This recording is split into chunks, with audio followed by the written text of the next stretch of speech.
Japan's lower house on Thursday approved controversial labor reforms that the government has defended as necessary to boost the economy, but critics warn could result in more death by overwork. The legislation would scrap hourly overtime pay for some employees while setting overtime caps for others for the first time. The government says the measures will boost efficiency and equality, and they form a key plank of Prime Minister Shinzo Abe's Abenomics policy to kickstart the country's sluggish economy. But critics argue that loosening hourly overtime pay will only encourage overwork in a country that is infamous for the phenomenon of karoshi, or death by overwork, and some opposition members booed loudly as the bill was approved. The legislation must still pass the upper house, though local media said approval there was likely. The reform's key feature is letting Japan's corporate sector hire select, highly paid professionals, such as currency traders and consultants, on contracts which include no overtime pay. The category only applies to those who earn at least 10.75 million yen, $97,800 annually, with employers required to seek the consent of professionals involved. Financial analysts and stockbrokers are expected to be among the likely targets of the new contracts, while professionals like doctors whose caseload can vary by the hour will be exempt. The law contains the first legal caps on overtime, setting an annual limit of 360 hours for normal cases,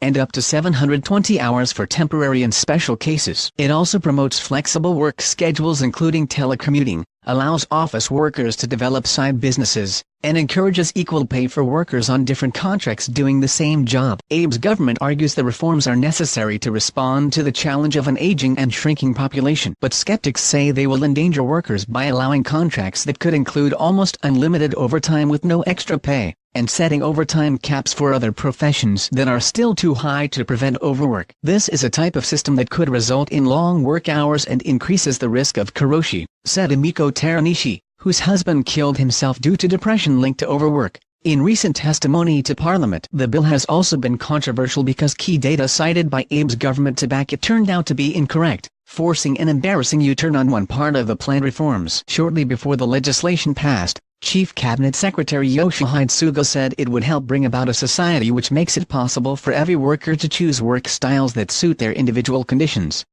We think it will contribute greatly to welfare of workers and the development of the Japanese economy, Suga told a regular briefing.